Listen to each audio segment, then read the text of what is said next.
Hello students, welcome to bio advisor classes. My name is Pradeep Kumar. तो बच्चों, आज बात करते हैं हम कुछ और इम्पोर्टेंट क्वेश्चंस की बायोलॉजी के। ठीक है, नीट के लिए, नीट 2023 के लिए।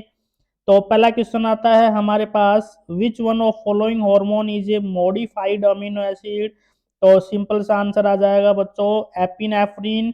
क्योंकि जो एपिनेफ्रिन है, इसी को दूसरा नाम बोलते हैं एड्रीनलिन, और एड्रीनलिन हमारे पास आता है टायरोसिन अमीनो एसिड का। ठीक है, टायरोसिन अमीनो एसिड का मॉडिफाइड वर्जन होता है एपिनेफ्रिन। तो बच्चों याद रखना ये बात। नेक्स्ट हमारे पास क्वेश्चन आता है हॉर्मोन्स। तो केमिकली हॉर्मोन्स आर, तो हमें पता है कि हॉर्मोन्स प्रोटीनियस इन नेचर भी होते हैं, सेक्स हार्मोन स्टेरॉइड भी होते हैं, और ये मॉडिफाइड अमीनो एसिड डेरिवेटिव भी होते हैं या अमीन डेरिवेटिव भी होते हैं। ठीक है, नेक्स्ट क्वेश्चन हमारे पास आता है एड्रीनलिन डायरेक्टली अफेक्ट। तो अब हमें पता है कि जो हार्मोन एड्रिनल मेडुला से निकलते हैं उनको हम बोलते हैं इमरजेंसी हार्मोन, और ये हमारी हार्ट बीट को इंक्रीज कर देते हैं।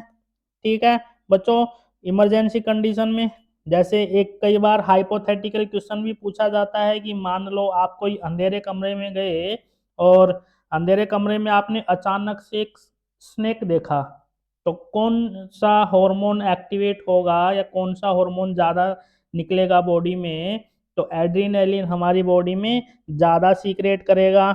ठीक है, नेक्स्ट इंपॉर्टेंट क्वेश्चन आता है कि MSH is produced melanocyte stimulating hormone. बहुत ही इंपॉर्टेंट क्वेश्चन है बच्चों, और हमें पता है कि जो मिडल पार्ट होता है पिट्यूटरी ग्लैंड का, जिसको हम पार्स इंटरमीडिया के नाम से जानते हैं, वहां से सिर्फ एक ही हार्मोन निकलता है जिसको बोलते हैं melanocyte stimulating hormone. Important question है।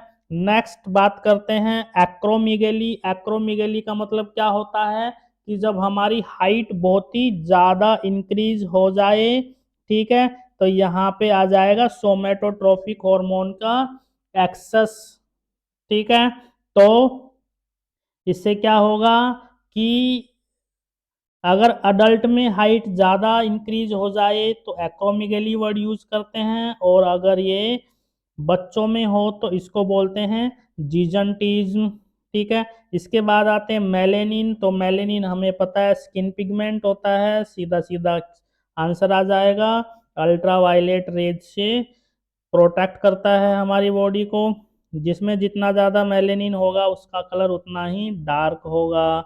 नेक्स्ट हाइपोथेटिकल क्वेश्चन है भैया, पूछा गया है, सिंपल सी बात है। क्या पूछा है कि अगर किसी पर्सन में कैल्शियम और फॉस्फोरस मेटाबॉलिज्म में प्रॉब्लम है तो कौन सा हार्मोन अपना फंक्शन प्रॉपरली नहीं कर रहा है। तो यहाँ पे आ जाएगा पैराथायरॉइड हार्मोन ग्लैंड, क्योंकि पैराथायरॉइड ग्लैंड जो होता है वो पैराथ हार्मोन रिलीज करता है जो कैल्शियम मेटाबॉलिज्म को रेगुलेट करता है हमारी बॉडी में। नेक्स्ट क्वेश्चन आ जाएगा कि which hormone causes dilation of blood vessel and increase oxygen consumption glucogenesis. तो सीधा सीधा आंसर आ जाएगा एड्रीनलिन, क्योंकि एड्रीनलिन भैया इमरजेंसी हार्मोन है।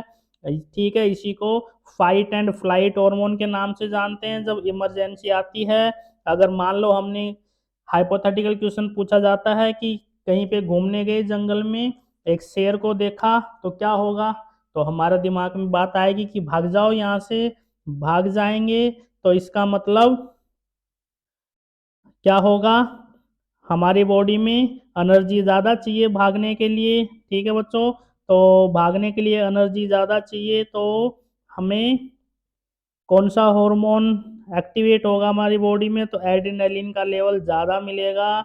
Next question, feeling the trimmers of an earthquake. अगर मान लो किसी को ऐसा लगता है कि भूकंप के झटके आ रहे हैं और आप किसी बिल्डिंग के 7th फ्लोर पे हैं, तो which hormone initiated this action that you have to start. आपको सीढ़ियों में बहुत तेज भागना पड़ेगा, नीचे आना पड़ेगा। तो ये भी हमारे लिए एक इमरजेंसी कंडीशन होगी। तो याद रखना बच्चों, जहां भी इमरजेंसी कंडीशन लगे वहां पे सीधा सीधा आंसर आ जाएगा हमारे पास एड्रीनलिन, ठीक है। इनकरेक्ट पूछा है भैया, बच्चे एग्जाम में गलती कर देते हैं यहाँ पे कि वो करेक्ट और इनकरेक्ट को अच्छे से नहीं पढ़ते हैं। तो इनकरेक्टली पूछा है यहाँ पे कि रॉन्ग मैच कौन सा है। तो पहला है ग्लूकागोन बीटा सेल, नो, पहला ही गलत है। बीटा सेल से भैया इंसुलिन निकलता है। तो हमारा आंसर आ जाएगा